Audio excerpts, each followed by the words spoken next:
Adventure and Pipeman on W4CY Radio.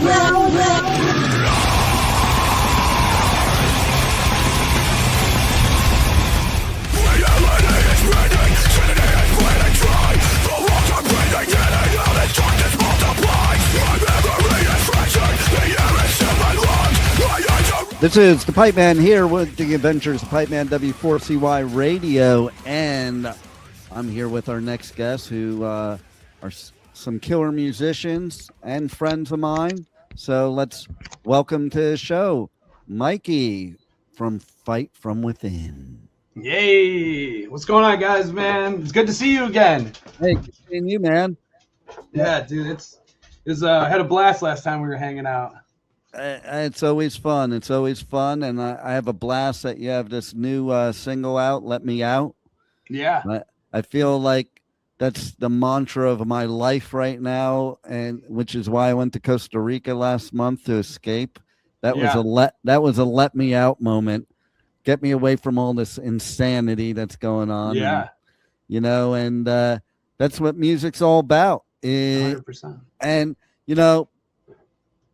I want to hear about the surprise. Oh, the other song? So yeah, we dropped TATT, which is TATT, Tired All the Time. We dropped that with it because it was just something that we wrote, and it was so true because, God, we're exhausted. We're so exhausted. It's hard out here, man. But, Let Me Out, too, I feel like depending on what you did in Costa Rica or what you've done in the past. So that song is literally about a bad LSD trip. Oh, well, there you go. Yeah. So if you look at the lyrics, it was about a bad acid trip. The song itself, instrumentally, was just very, I felt like it was extreme. It was extreme, and it was super trippy. The way the way that we blended the breakdown in the middle and everything. So I formulated it around a bad acid trip. Not saying that I've ever done acid or anything like that. Well, only somebody that's done would know what it's like to have a bad one and want to get out of it. And want to get out when you're sitting there for 9 hours later. Why won't it stop? Exactly. And to me, I think that's what makes great music too, is everybody puts their own meaning to stuff. And there's so many things that people could say, let me out to nowadays. 100%. And as far as the other song, Tired All the Time. Well, listen, I don't know how you could even be a musician today. Like, back in the day, if you were a musician, you fucked off, you partied, sex, and all that. And people would cheer you on. Nowadays, you don't have record labels throwing that silly money at people. So you have to work all the time. And it's such hard work being a musician nowadays. You have so much to compete with. Like, there's so many bands. And people don't even give you, because of their short attention span, that the amount of time that's necessary. No, 100%. And so, I mean, that is definitely, like some of my favorite songs. Perfect example. I was doing coverage at what do you call it, at Hell's Heroes, and Udo was there, and I heard the beginning of his set, and it took me only 1 second to know what song it was. But that first 10 seconds is something that nowadays kids probably wouldn't even listen to. And that was Fast as a Shark. And when it's starting to be doo-dee-da-da, most kids nowadays would probably go to the next track after hearing that. And they would have missed one of the best songs ever. Yeah. I listen to all types of crazy shit. I was to this day, I listen to my favorite Pink Floyd EP with Animals. Right. Nice. I love that. And I'll be putting it on and people be like, what are you listening to? And I'm like, are you out of your mind? This is music, man. that album specifically has given me insight to all my bad choices of women for the rest of my life. And I'll tell you why. because okay, so I was 12 years old. My dad's business partner had two stepdaughters. Both of them were super hot. Okay. One was 13, one was 11.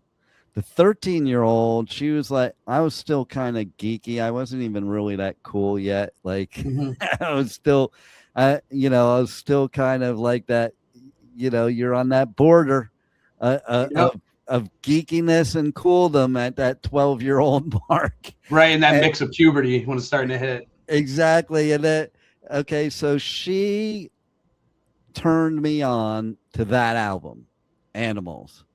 And to this day, I can't listen to that album without thinking about her. Now, the funny part about the story is I had a total crush on her, massive, but she was 13. I'm 12. That wasn't happening. Her boyfriend was some dude, Van, who was 17 or 18, like that type, that situation. Yep.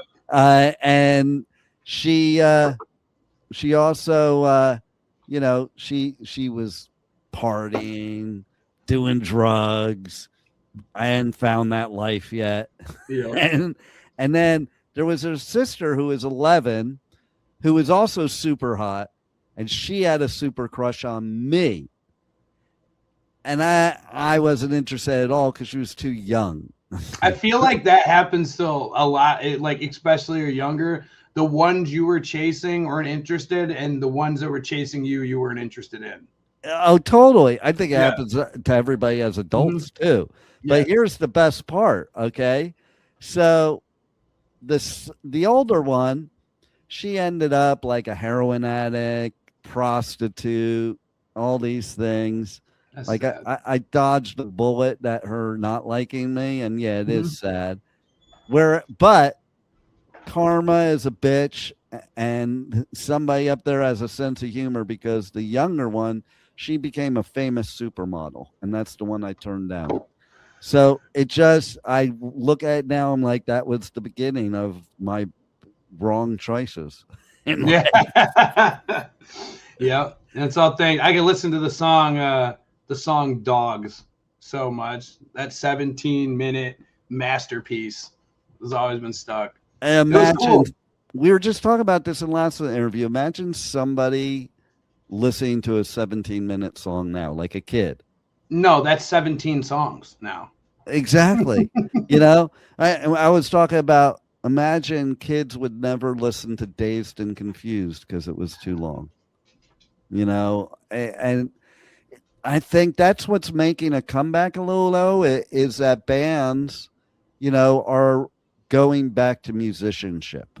And I think the even younger generations are going back to that too, because I have like two granddaughters that, what did they want for their birthday? They wanted me to take them to get them a vinyl. Yeah, like definitely the hardcore community too. The hardcore community tends to be extremely just about the music. Yeah, right. Totally. And that's good to see, especially with younger kids these days. Unfortunately, a lot of it, it sets yourself up that you right now you have to just learn how to be your own label. It's kind of like you were saying earlier, because a lot of people aren't taking people and spending that kind of money anymore. And now everything's so oversaturated, but you actually have the tools to get out there. You just have to be able to use them. And a lot of people don't want to even bother learning how. Yeah. And it's a lot, you go back to the day of the tape trading days. That was fun. It wasn't a lot. But like, even what I do, I have to be on all these different socials. And it's like, sometimes I just want to like throw it all out the window, because it's like, it's so much for you artists to have to do. You can't just do like one thing. You can't do like Motley Crue did and plaster flyers all over LA on telephone poles. And, you have so much. It's a full-time job. It's a full-time job, 1,000,000%. As a band manager too, I tell my guys, I'm like, listen, if you think you can take a day off, you can't. Like, you're not relevant anymore. No, man. If you take a couple hours off, people don't know who you are anymore. So it's it's so important to just be in front of someone's face constantly, right? And that's something that my band has been pretty successful at with our like impact reels that we have. You know, someone crashes into a car and all of a sudden it goes to a breakdown, right? It really punches people into your music. It makes people pay attention, right? And that's hard now. It's hard to get anyone's attention. Yeah, totally. And even from my end, like, as you know, because we met this way, I go on tour and I do media coverage at music festivals all over the US, UK, Europe. There's sometimes that I'm like, maybe I'm going to sit out this year, this one. And then it's like, no, I can't. I can't. You can't sit one out. You know, No. it's like, otherwise, you're not relevant anymore the next year. Even me, my band doesn't even have to be playing, and I somehow need to make sure that I'm there. Right. You know, my band still has to have a representative at these things, even if we're not playing. Exactly. Exactly. Now, that's also the beauty nowadays is that you do have people like Danny Wimmer that are putting on these major festivals and bringing artists up that normally wouldn't, because that used to be like, it's coming back next year, but that used to be Ozfest. Is like, I remember I was at Ozfest 99 and saw on the third little teeny stage Slipknot, Mudvayne, and In This Moment, all on the little teeny stage. Yeah, it's insane. I remember one of my things as a kid. You remember Hit Parader and Circus Magazine? Totally. Dude, my bedroom was just posted in all those pictures I would have. So Mudvayne, Chad Gray is like my idol. Nice. Right. So when I got to meet him at Louder Than Life and actually hang out with the guys, their guitarist Marcus Rafferty is a good friend of mine. So yeah, it was a really cool experience. And you know, Danny Wimmer, dude, you know, like their whole community, they just want everybody. They provide literally a spot where everyone can just network and talk and help each other grow and form connections and relationships. I feel like I owe Danny Wimmer like half of our career, honestly. And there's a lot of bands that could say the same, you know, like he discovers bands. The funniest thing I remember is, you know, the band Silly Goose, right? Yep. So I'm trying to remember which festival it was. I'm pretty sure all of them. But the first one that they crashed, okay, like old school punk bands used to do. Yeah. They just pulled up and they played in the parking area without permission. And Wimmer was sitting there with his arms folded watching them. Yep. Next day, they were on the stage. Yep. On a real stage, and they've been on festivals ever since. Yeah, they're so sick. I remember seeing that happen, and then we ended up playing the festival Incarceration. We played the small stage, but they played the campground stage, and they had people hanging in trees. Dude, it was a party out there. Oh yeah, and yeah, they're kind of like, even for being younger, like they're definitely an inspiration to people who are older, I feel like, too, man, getting out there and really getting back to the roots of just, we're going to play whether the fuck you like it or not. Yeah. And, you know, it is funny because they were, before the Danny Wimmer thing, they were going on tour doing this. Like it wasn't a tour that was booked. It was just, let's get in the trailer. I remember I was covering Riot Fest and they were outside the venue promoting a Subway show they were having. Yeah, they were playing. I think it was Lollapalooza. They were playing. They shut down a parking lot and started playing there. They got arrested in Atlanta for playing in a gas station. I have the shirt for that. The shirt, yeah. Dude, you know, good for them, man. That's the stuff you got to, you know, it's crazy that you have to go risk a criminal record to get noticed nowadays. Right. You know, and there's so many bands out there and so many artists that you do have to go outside the box to get noticed. There's just no choice, man. You have to provide something different or be relevant, and you have to.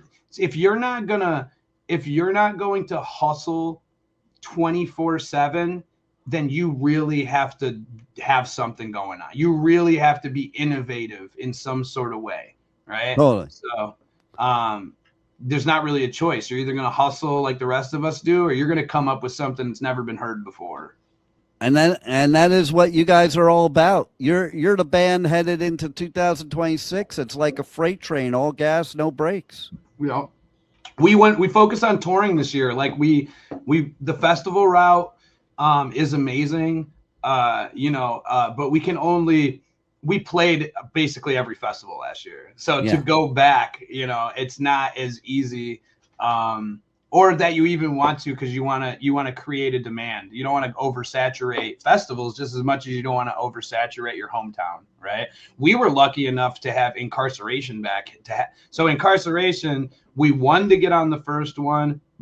Dan Jensen picked us up for the next year, and then they basically gave us our own headlining show the day before, right? So that festival in itself, we've been able to build such an amazing network of amazing people that want us back there. But, we had to take a year off, man, I hear you. It's like, it's funny because even recently, because last year was brutal for me. Like I was at a festival every weekend from March till October. God, it's a beautiful thing though. And it is fun. Like I bring my daughter, and she'll be like halfway through the first day of a festival. She's like, Dad, I don't know how you do this every weekend. I'm done already. And I don't know how I don't. But there are some times that I'm like, well, that as much as I hated it, that period of time during COVID was kind of nice to get that little forced break, but still be able to be relevant because you had no choice by that break. That being said, after that break, it was like, oh my God, I don't know how I lived for 2 years without live music. No, 100%. Yeah. I think my band was, that's where we formed during COVID. So like we were, lucky enough to just hit the ground running when everything opened back up, which is, it sucks for a lot of people that there was a lot of people that hit the ground running right before COVID started. And they got kind of halted. I interviewed a bunch of them that they were like about to break out, and then that's it, halted, like you said. And then if you didn't stay relevant on the internet, then you just fizzled away. Totally, and that's hard work right there. Yeah. So what else can we expect from you guys for the rest of 2026? Well, we got a bunch of music coming out. We ended up dropping that together, and we've been kind of thinking of just sporadically dropping music, right? Like, hey, I love it.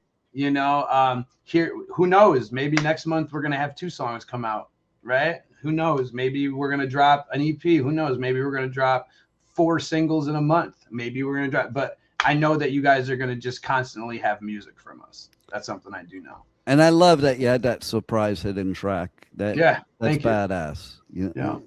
Stuff like that is what sets a band like you aside from the rest of the crowd. And that's really what you need to do nowadays. You have to stand out. We're trying to stay relevant. We're trying to hit tours. We'd like to get out to the West Coast. As far as festivals go, we have a few smaller ones this year. We're probably going to aim to try to hit Rockville and Aftershock, 2 places we haven't been yet, maybe next year, right? Or maybe do the circuit for 2027. But this year, we're leaning on a bunch of our own tours. We have a run with Autumn Lies Buried. We're doing a 4-day run with. We're going to be going to Ohio, Kentucky, Indiana, and Joliet, Illinois. It's outside of Chicago. Then we have a tour right after that. We're jumping on with Confessions of a Traitor and Exit Wounds, where we're going to be hitting the from Chicago to New England all the way down to Florida. And then we're cool enough, man, to actually go play 2 shows with direct support for Upon a Burning Body in Texas. Nice. And we're going on tour with Young Mosh, bringing them with us from Memphis all the way down to Scene El Rey, which is right on the border. Wow. Yeah. Very cool. So that's going to be really cool. And then we have another tour we haven't announced yet. So. Ooh. So everybody's going to have to watch out for that, huh? Oh yeah, 100%. We're trying to get out to the West Coast sooner or later too. That's the next trip. We might as well be traveling to Russia at that point, but right. Well, you need to tell everybody how they can reach out to you on the socials, on the web, so they can watch out for all these happenings that are going to be coming and not miss them. Yeah, 100%. Everything can be really found on fightfromwithin.com. That's our website. It'll have our updated tour routes. We're extremely active on Facebook, ridiculously active, that is, honestly. And you can find everything there. Our Instagram, Fight From Within NY, on everything. Also, my own little business venture, me and my partner and a few other agents, we started our own booking agency and management company that we've been putting out there called the Core Collective. And you can stay up to date with that and all our bands that we have over there as well. Nice. Yeah. So I love it. I love your band. Everybody has to check you out. They can't listen to my show unless they go to some shows and buy some merch. Okay. I'll ban them from the show if they don't. we need it. We need it. Well, and I say that, jokingly, but it is true. That's the only way bands can get out there and give you a live show and new music is through merch, because surely Audify is not paying you. No, 100%. That's not happening. But if you get enough streams, you can make money. I will say that. Well, there you go. And so you got to get out there. Everybody get out there, get them enough streams. And do you have any final words for our listeners? I guess that's it, man. Just keep supporting the scene. I will say this.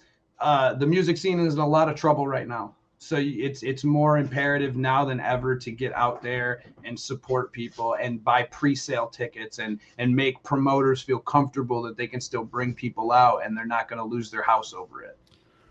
No better words right there, because there's been a bunch of festivals that are usually on the Pipeman radio tour that are not going to be there this year. And that's unfortunate. One of them's one of my favorites that it blows my mind, but state of the world we're in right now, and that's Punk Rock Bowling in Vegas. Yeah. Like I'm shocked I found out they're not going to have one this year. Yeah, I mean, well, it's kind of hard to do anything in California or out that way when it's $7 a gallon right now. Yeah, no doubt, no doubt. And people don't realize, that's why I say they have to support bands buying their merch, because it's a very costly thing to go on tour. The merch is vitally important for artists. I sit here and I tell everybody right now, as somebody who's deeply rooted as far as booking across the country, working with these festivals, pre-sale tickets. It's cheaper. I understand that, like, when I say pre-sale tickets, imagine I'm not talking about Ticketmaster or Live Nation. And that's those companies with the fees have given a stigma to the smaller ticketing companies that are trying to survive and the promoters that are trying to survive. If the pre-sale, you're going to see tours getting canceled and shows getting canceled left and right if there can't be some kind of compiled data proving that the show is not going to flop. And the only way you're going to be able to save that is by buying pre-sale tickets for these bands that you care about. Do not wait until the last 30 days to buy a ticket, because by that time they might already be thinking about canceling. It doesn't even matter if 160 people show up the day of show. If they don't know that's going to happen, the show's not going to be there. Yeah. It's a bummer, and we need music more than ever right now, because it's the best therapy there is. Yeah. Well, you're lucky enough to have people like you and people like me that are fighting to try to keep that happening. Right. So there you go. Well, you guys rock. Thank you. And I look forward. You definitely have to be at Rockville and Aftershock, because Rockville, well, that's my home state for festivals, but you get to drive on the Daytona Speedway. Yeah. Oh yeah, I've been there. It's really cool. Are you in Florida? Yeah, I'm in South Florida. You're okay. No, I'm not. Most bands, you're not coming down my way, because the closest we're gonna be to you is Winter Park. Yeah, which isn't bad. It's a couple hours. Yeah. So, and I would drive up there for one of your shows if I'm not out at a festival. So I'll have to look into that. But May 24th, I believe, or the 23rd. It's that weekend. Oh, is that the same weekend as Milwaukee Metal Fest? Probably. I might be there. We'll and that's all right. We'll check it out because I would always support you guys. You guys I rock. appreciate that. You're a badass band. And Aftershock, by the way, my favorite of all the Wimmer festivals. Are you going to be at Ink this year? I'm deciding right now. Well, you'll get to hang out with me if you come. Yeah, I'm usually there every year. And I'm deciding right now. I do have all my travel booked, so I'm deciding more on the yes than the no. All right. But Aftershock has the coolest media artist lounge you ever saw. Like it's a hang. It's a lot of fun. That's something I definitely can't wait to get a part of. Hopefully next year. There it is. We're making that happen. We're putting it out in the universe. All right, let's put it out there. So thanks a lot for giving us great music, and thanks once again for being on the Adventures of Pipeman. Of course, brother. Thank you for having me.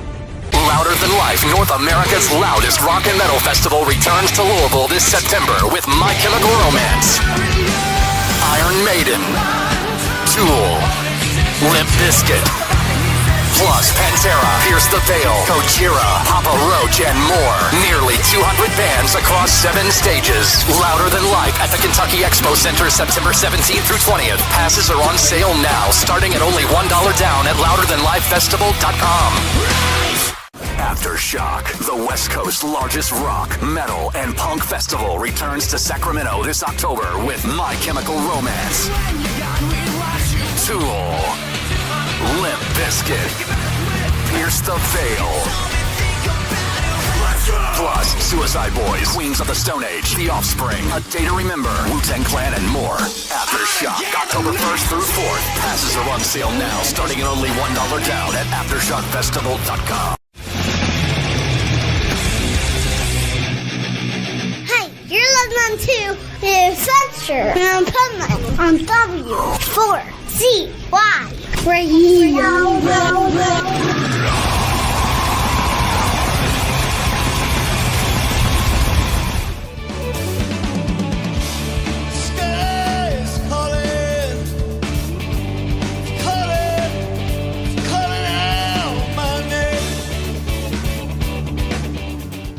This is the Pipeman here on the Adventures of Pipeman W4CY Radio, and I'm excited about this next interview we got with some crazy good musicians and some great stuff we're going to talk about. So let's welcome to the show Rich and Marty from the Freddie Jones Band.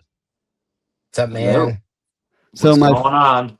My first question I have to ask, and I already know the answer, but I have to ask just for shits and giggles, is how come Freddie's not on this interview? Oh, man. I knew that was coming. You know, a funny thing, that this reminds me, a funny thing about that, when we were, starting out on Capricorn Records and first going out and starting to tour around and having to visit radio stations every morning, and they put a press release out ahead of time telling people, whatever you do, don't ask them about the name of the band. So what did they? And so think about how genius that is. They thought, they're like, oh, the guys will think that we're trying to look out for them. Meanwhile, it's genius. What does it do? Totally. Everyone asks the question. And so there we were.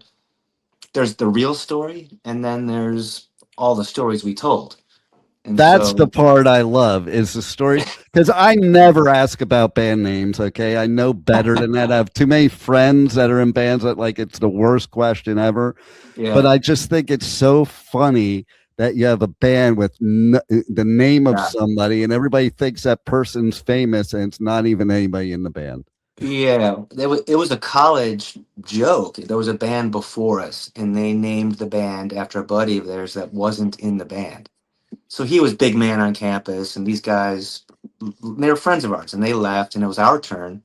So we just took it a step further, and we're like, well, let's just invent somebody, and everyone in town will be wondering who this person is. And so we thought that story was very boring. And so when people like you would ask us when we were out on tour, we would instead come up with all these outlandish stories. And it was the first Canadian to cross Lake Michigan in an inner tube. That was one of them.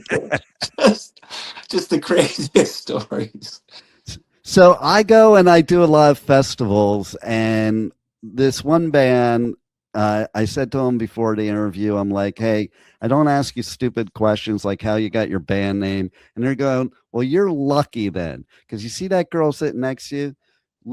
We totally fuck with everybody that asks that, and we different story every time. And the story we told her, you had to see the look of horror on their face. And so this band, they're called August Burns Red, and so they're like, yeah, well, when we were teenagers, my sister, she got this dog. We named it August. We were out in the street partying. We thought it would be funny to light the dog on fire and watch it run down the street. Ergo, August Burns Red.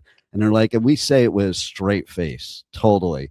And I'm like, that is the most brilliant shit ever. Because like, I'm all for messing with press people that ask stupid questions, even if it's me.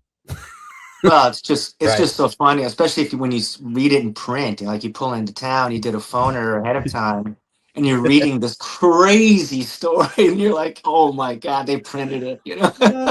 Yeah, That's wild. we had someone introduce us recently that read something. We can't update our Wikipedia because everybody changes it back. And he got up and he introduced us as a comic strip or whatever it says on there, which is a complete BS. And then he was walking off. He said, "Did I do good?" He was a famous radio DJ, and he said, "Did I do good?" I said, "Dude, all that's wrong, but you did great." You know. And it will be a sound check, and the sound guy's always like, "Hey, can you get Fred?" I'm like, "Fred, who?" You know. And oh, Marty. I go, his name's Marty, and they're like, the look of confusion. They're like, "What? Fred? Who's Fred?" Oh man, that's see, you have to have fun in this industry because playing music's fun, doing that stuff's fun. Everything else is probably shit. The rest is the business end of it. So yeah, you definitely have to, especially when you're doing a whole bunch of interviews. Like I know if I was an artist, like after the first or second time, I'd be like, fuck this. I'm just gonna fuck with people. Yeah. Well, you get a little loony out there. That's for sure. When we were playing 200 some dates a year and just on a bus, and I mean, we were like, we're basically a submarine crew out here. Right? Totally. You start losing your mind. I mean, you really do. And see, now you're a moon space crew. Oh my god! Like, oh my god, how does that happen? I don't know. I really don't know. I actually know how it happened. Somebody likes the band that's up there in space. Right? Yeah. That's what I saw. Like they requested your song. And it is such a cool song I think, to wake up to in space. Like if you're going to wake up in space to a song, that's a good song to wake up to. Yeah.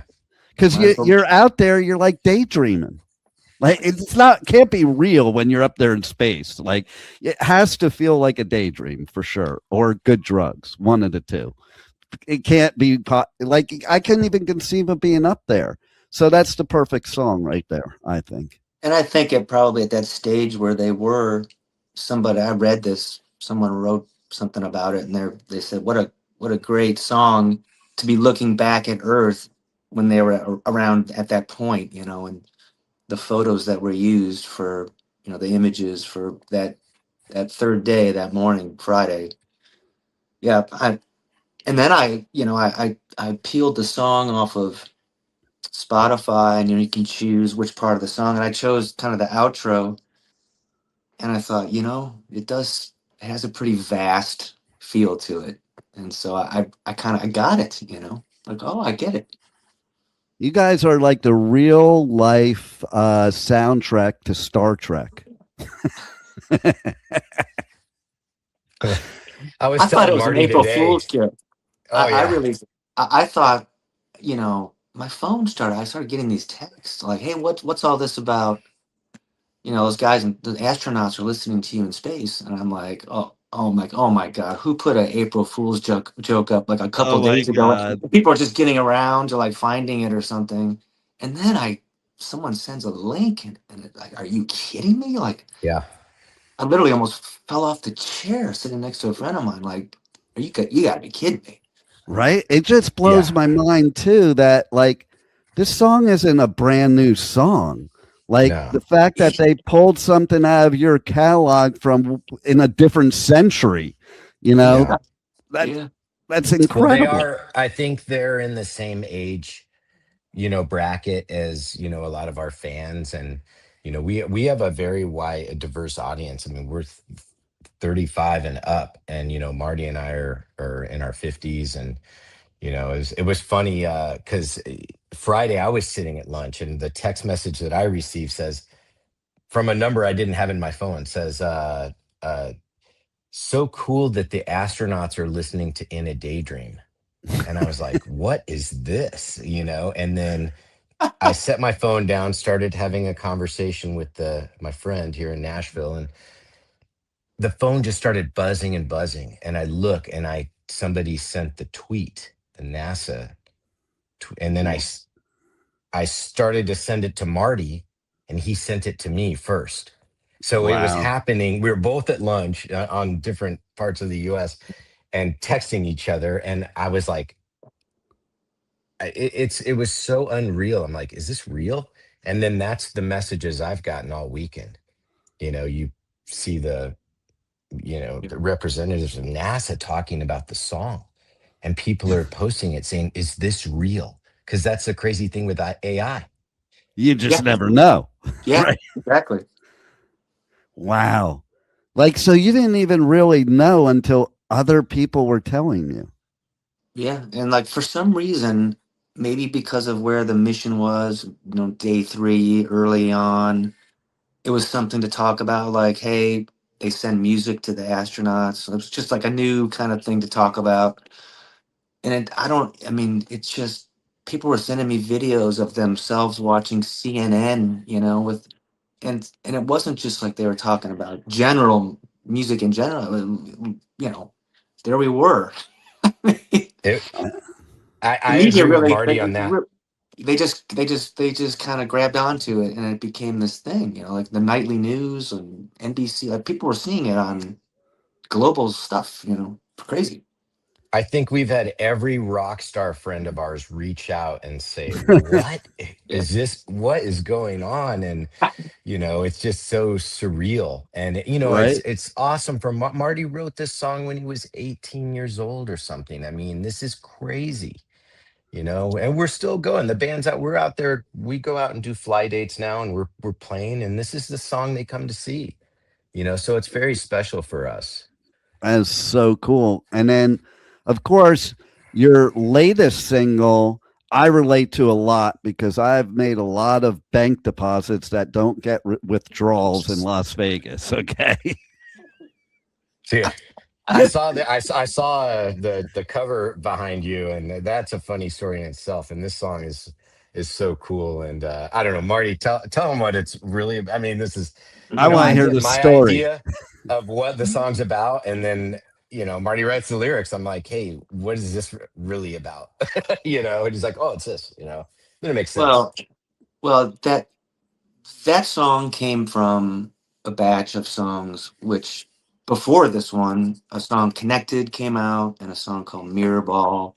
And these were all part of a group of songs that I was delivering for an album, and that for whatever reason we were going to tuck them away and use them for something else, a different kind of project. And then that never came to fruition.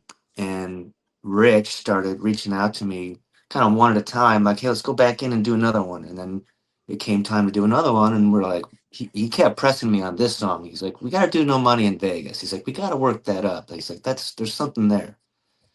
And, the writing of it was really about, of all places to be with, you don't have much. It's a relationship thing. Yeah. You're looking out your hotel window at all of that glitz and all of the um all of that, and Yeah. you're perfectly happy without any of all that stuff because you got each other. That's really what it tries to capture. I love that This whole because, thing came together in a month, by the way. Like wow. everything, the release of the song, everything. I mean, it was the song. I mean, Marty's demo is from years ago. It's almost like you woke up from a daydream. Oh. You know, and that girl on the front cover, everybody thinks that's AI. That's our friend Andrea Witt. She plays with Moby and Shania Twain, and you know, she's a friend of mine that just happened to be on the phone with me one day, and somebody texted and said, "Man, we need a really good-looking girl for the front cover." Oh, You she know, and I is thought, totally hot. She's whispering in Check. my ear as we're interviewing. yeah, Like she's telling me what to say to you guys. literally, I was on the phone with her and I said, "Hey, do you have any photos that we could use?" And so that photo is actually just a photo that was taken backstage at a Moby That's show. such a Vegas photo, though, right Yeah. Yeah, there. it's And, perfect. like that, you couldn't have like had her if you coached her done better. You know, like that. It was perfect. I love it. I love it. So now, how do you top all this? Like, there's a lot of 2026 coming. You know, Yeah. you have some high bars to now top. Well, Pretty there's always crazy, Mars. right? There's always Yeah. Mars. Yeah, yeah. I mean, we are playing some shows this year. Yeah, yeah. So, Well, I know one way to top it is that you just found out that you're playing Summerfest, yep, right? In yep, June, so that's pretty badass because yep. that's a June. badass festival in Milwaukee. We've played it a lot, and we have a great relationship with the Summerfest people, and they are fans of the band. They've been so supportive of us in every way. Our time slot this year is amazing. Saturday, I think we're at 7:30 p.m. Oh my god, that's Um, like prime time right there. yeah, yeah, yeah. Normally we play Thursday or Friday or something, but I mean that we've never had a bad Summerfest. It's incredible. That's that's cool. Like And Yeah, I Marty love Marty when has I a it's kind of still in that, the wheelhouse. The geographically, it's in that zone. It's close enough to Chicago, and everyone goes up oh there for totally. it. Yeah. Totally. And I always love to hear when artists praise festivals because there's people that run good festivals and there's people that don't run good festivals. So I always like to hear when the artists like have nothing but good things to say because if you treat the artist right, I think that's when when a festival is a success. yeah, they've been not only wonderful to us. I mean, it's tough. We're independent band the past 11 years. Yeah. And to get on some of those festivals, you know, you have to have that big management or that agent that's got the pull. And we can go with any band. I mean, we could play with rock bands, we could play with anyone. I mean, the band is we definitely take this serious, and you know, we're excited about it. We go there to rock out. I mean, bands changed a lot since the initial In a Daydream song. Right. But without that song, we wouldn't be here right now. And I know it, and I think Marty knows it. And Yeah. Well, every band has that song, right? There's at least that one song that everybody just remembers, you know, and everybody's like they associate you with that song. Or I love when I'm at festivals and I'm with people that they're like, "Oh, I didn't know they played that song." Like, Sure. like Incubus, that's one of those bands that I've been with people, and it's like every song that comes on, oh, that's Incubus. Oh, that's Incubus. And it's like I don't know, 10 different songs they'll say that about. And I'm like, see, to me, that is a great song because, like, people just never forget it. Whether they forget yeah, who it is or not, it doesn't matter. They just don't forget the song. And that's what's cool. And now you're up in space. Like, I don't know. I'm sure you guys are on cloud nine when you started hearing that after the confusion settled and you realized it was real. You Yeah. know? yeah, Somebody said, for that one day, man, we might have been the most talked about band on the planet for yeah. one day. Right? Yeah. So actually, our publicist said, I think you are the most famous or most talked about, you know, band in the past 24 hours ever. I mean, I could tell you when every I got news the I turned email. on, yeah, every news I turned on talked about us. I was like, what is this a dream? There we go. And then I got the email from Sean and I'm like, you don't even have to ask me. Go ahead, book it. Like, it's just Yeah, such a it's cool story. How many bands can you interview that their music was played on the way to the moon? Just saying. I've yeah, done over 3,000 interviews. I think this is the first. Yeah, yeah. I sang the national anthem at Wrigley Field in 2017 that summer, and it was 4th of July weekend. And I was in the middle of singing that song, and I thought to myself, because they'd won the World Series the year before, and I thought to myself in the middle of singing it, I'm like, how many people can say that they've sang this anthem for the world champion Chicago Cubs? And I'm thinking, in 108 years, only the people that are doing it this summer. And so this feels so similar to that, but on obviously a scale that's like, you Well, know, and then Wrigley Field. I mean, like, I'm a Yankee person, and I'm still like, giving props because it's Wrigley Field. Like, there's certain fields. I don't care what team. There's certain fields. If you yeah, sang at that field, that's yeah, iconic, and Wrigley is one of them for sure. yeah. I So mean, Yeah, it was amazing. We did the first pitch there as well, and I think we're doing something this year for him. Some of the people there and the owner of the Cubs, Mr. Ricketts, is a fan of the band, which is really cool. nice. Now, see, I was a pitcher for 9 years, and if I had to throw the first pitch, I'd probably be so afraid that I was going to beam the umpire or some fan in the stands because I was like, it's a whole different story, like pitching in a game compared to being Yeah. called out to pitch the first pitch where the whole world is watching. I'd be yeah, like, Yes. You know I'd, I what's mean, funny? I'd When we throw it walked behind out me. there, when we walked out there onto the field, and I looked at where the mound is when you're standing out there and looked at where the catcher was. yeah. I go, Marty, can you throw that far? I was like, Oh my Right? God. that's a long ways. It is a You know, long ways. I'm standing there on the third base line, like looking over at it. I'm like, that's nothing, man. I don't see the big deal with this at all. And our guy Max, who runs all the field activities, comes over to me and he's like, "So have you been practicing and everything? You know, because I had sang the anthem before that, the summer before, and I was terrified. I mean, I was absolutely shaking, terrified before. But this time I was like, oh, that's nothing, you know. He's like, well, have you been practicing? I said, what do you mean? Practicing what? He's like, the pitch. Have you been practicing throwing a baseball? I'm like, oh, I haven't thrown a baseball since I was a kid. He's Oh, like, oh man. my God. He's like, I'll be right back. And he runs over to the bucket of balls and grabs a ball and throws it to me. He's like, Yeah. okay, I'm gonna run down there and you're gonna throw it to me. And I whipped it at him. And he's like, oh my God, thank God. You know? But I got out there on the mound. They announce it. I walk out there and I looked at home plate and I'm like, I'm shaking my head at the guy. Like, you gotta be kidding me. That's so far. And he's like, go ahead. You know, I got it to him. It was all right. But Yeah, Nice. he did it. He flung it. I was impressed, man. He flung it. Yeah, man, that would be like one of the most nerve-wracking experiences. And it's funny for people like us saying this because, with the things that we do, you would think we're always nervous and stuff like that. Or we would never be nervous for something like that because we're so used to getting on stage or getting on mic. Fuck no, man. I'd be like, I hope I don't throw this ball behind me. I talk about that all the time. People think, oh well, you're on stage in front of people like all the time, so you Yeah. must be great at public speaking. And I'm like, no.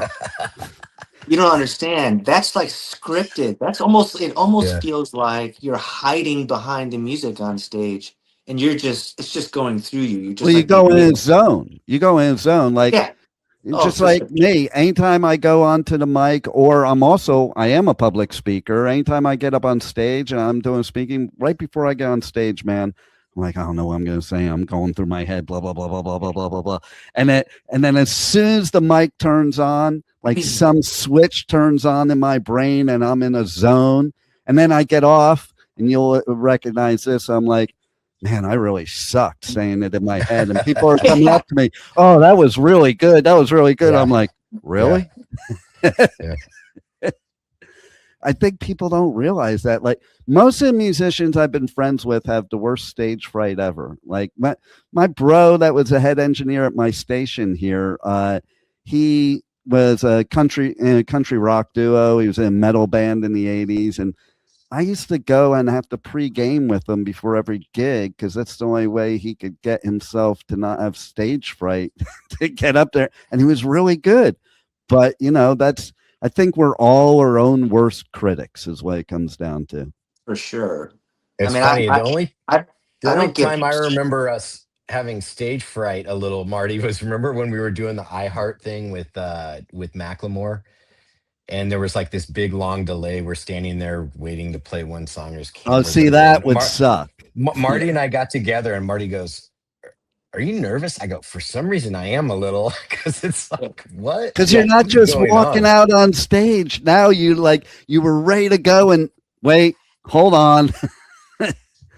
So I could totally see that. It happened to me, I don't know, a few summers ago, and it was Big Head Todd and the Monsters. It was us and the Samples, and it was at Levitt Pavilion in Denver. And kind of unexpectedly, our three bands got together, and we realized that we hadn't done this, the three of us, in so many years, and kind of unexpectedly, like thousands and thousands of tickets sold, and it sold out. And I'm standing there on stage, and I didn't really recognize what it was. And I'm like, I feel kind of weird, and this is a really funny, weird feeling. And I'm like, oh, I'm nervous. This is stage fright, Oh, that's what that is. Yeah, it happened. So you played it off good, dude. I didn't even know. See, there it is. There it is. Well, you guys rock. I love all this. I love all that you're doing right now. Everybody's got to go check out your website, the new song, everything you got going on, your tour dates. You got a few dates coming now, and then we have a ton of dates coming. Yeah, we're announcing a ton of stuff for the summer and fall. So it's going to be awesome. So everybody, make sure you keep up with these guys, because if not, you can't listen to my show. Love it. Thanks a lot for being on the Adventures of Pipeman. Thanks for having us. Appreciate you. Thank you so much. Thank you for listening to the Adventures of Pipeman on W4CY Radio.